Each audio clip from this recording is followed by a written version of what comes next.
الله لا يستحي عن الحق ولا يجمراሉ የሰውን ጆሮ ለማደንዘዝ ወይም ሰዎቹ እንዲደነዝዙና እጽ ሊያደርጉት ማለት ነው እጽ የቀመሰ እንደሚደነዘው ሁሉ ከዛም በኋላ ምን ብሎ ይቀጥላሉ ኒሳኡኩም ሐርሱን ለኩም ፈአቱ ሐርሰኩም አናሽይቱም ብለው እስልምና ግልጽ ነው በሚል ስም ብልግና ቃላቶችን ያወራሉ ይሄ ነው ጋጦ ወጥ ይሆናሉ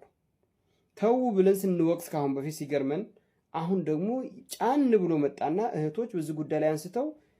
ልክ የአውራ ሙገለዛን ጉዳይ መናገር ሲፈልጉ ወደ እንግሊዘኛ ያስገቡትና ቀጥታ ስም ጠርተው ሲገልጹ እናያለን ሚዲያ ላይ መናገራቸው ወንድ ባለበት ድምጻቸውን እየለሰለሱ መናገራቸው አንዱ የተከለከለው ነው ሳለ በዛ ላይ ደግሞ በእንቅርት ላይ ጆሮ ገድፍ የሚባለው ነገር አመጡና ብልግና ቃላቶችን መጠቀም ጀመሩ በሸሪዓ ላይ ያለው አላህ Subhanahu Wa Ta'ala በቁርአን ላይ ምሳሌ አውላ መስቱም النساء ይላል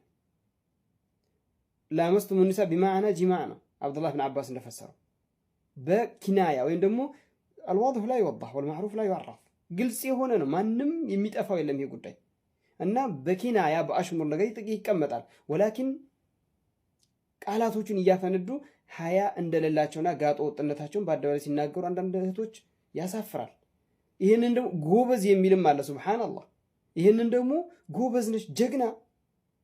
ሌላ እምነት ተከታዮች እንደዛ ስለሚናገሩ እኛም ማይቅርብን ነው እንጂ ነገሩ እስልምና ሴት ልጅ በዛ ያዝም አይደለም ሴት ልጅና ወንድ ልጅ ራሱ በአደባባይ ላይ እንደዚህ ጾታዊ ነክን ፍርጥ ባለ ቃል እንዲናገር አይፈቀድለትም ተገቢ አይደለም ሀያን የሚገፍ ስለሆነ ቃሉን በኪናያ የገለጸ ይላል አላህ በቁርአን ላይ በኪናያ የገለጸ እንደሄደው ነብያችንም እንደዛ እንደገለጹት ምሳሌ ነብያችን ሰለላሁ ዐለይሂ ወሰለም አንድ ሴት መጣ ኢነላህ ላ የስተሂ ዐኒል ሐቅ አለች አላህ ከሐቅ አያፍርምና ብላ ጥያቄዋን አቀረበች አንድ ሴት ልጅ ኢህቲላም ካይ ትጥበት አለባት እንዴ ስትል ነዓም ኢዛ ረአት الماء አሉ አዎ ውሃ ካየች አሉ በዛው መለሱላት በምን በኪናያ ግልጽ በሆነ ቃልን አዎ ብሎ ሌላ ቃላቶችን አልተጠቀሙ ግን ግልጽ ነው واضح ነው خلاص አዎ ውሃ ካየች መልስ ሙሉ መልስ ማለት ነው ኡሙ ሰለማ እዛ ቦታ ነበረች የተጠየቀው ባለቤቷ ነው የጠየቀችዋ ሴት ናት ዝቦታ ላይ ምን አደረገች ፊቷን ሸፈነች አፍራ ቃሉን ማለት ነው ወይም ደግሞ ይሄንን ንግር ራሱ ናም ዳራት ራሱ ከበዳት ዛሬ የኡሙ ሰለማ መንገር ነው ብላችሁ እሷ ያፈረችበትን እናንተ ወይ ደግሞ ይሄን ነገር እሷ ሀያ ያዘትም ማለት ሀያ ይዟት ዝቦታ ላይ ዝግ ያለችበትን የሸፈነችበትን እናንተ በዛ አይነት መልኩ አይደለም እንደው እየቆራረጣችሁ ሰንጣጣቃችሁ የምታመጡት እንደው ትንሽ የሷ መንገር ነው ግን ሌላኛው አሁንም አንዷ ይሄ ቡኻሪ ላይ ያለ ነው ኡሙ ሰለማ ሐዲስ ነው ያወራችሁ ቡኻሪ ላይ ያለ ነው አይሻ ረዲየላሁ ዐንሃ ያወራችሁ ደግሞ እንደዚህ ቡኻሪ ላይ አሁን አንዲት ሴት ወተ ነብያችን ሰለላሁ ዐለይሂ ወሰለም ሴት ልጅ ከወር አበባ እንዴት እንደምትታጠብ ጠየቀች አብራሩላት ነብያችን ሰለላሁ ዐለይሂ ወሰለም ከዛም ጢብን ወይም ሚስክን አስከትይ አሏት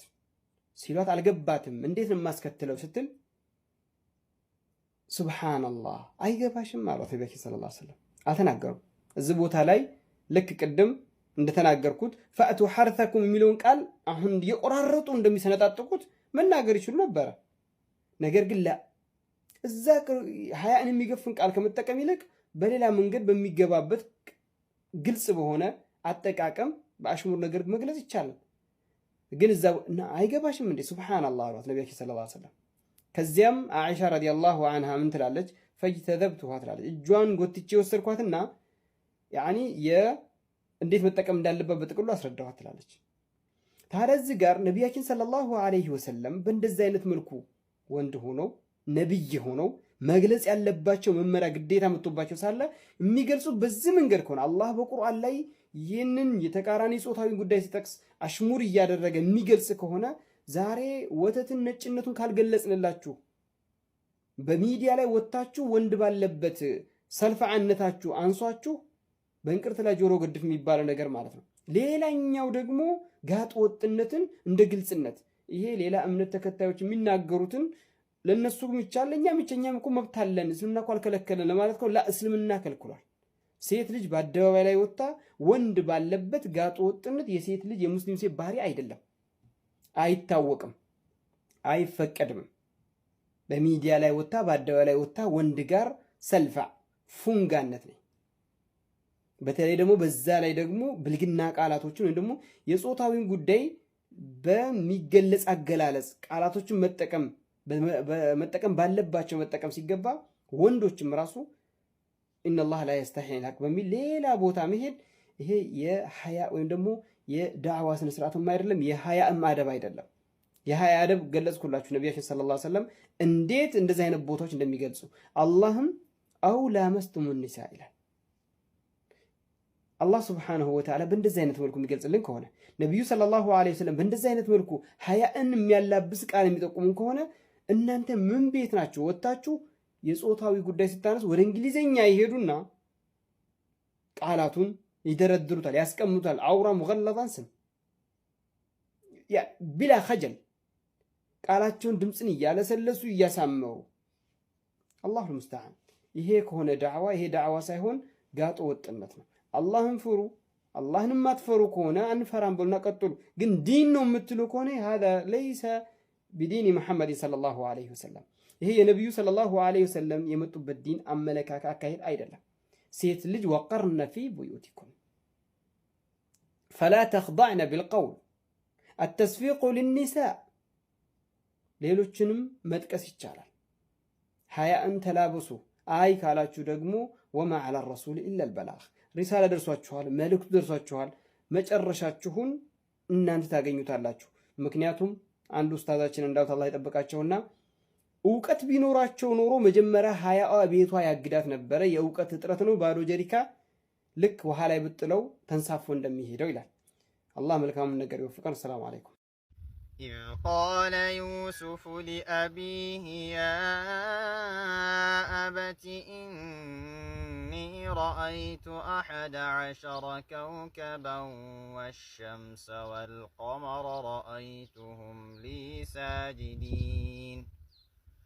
قال يا بني لا تقصص رؤياك على إخوتك فيكيدوا لك كيدا إن الشيطان للإنسان عدو مبين وكذلك يجتبيك ربك ويعلمك من تأويل الأحاديث ويتم نعمته عليك وعلى آل يعقوب كما أتمها على أبويك من قبل إبراهيم وإسحاق إن ربك عليم حكيم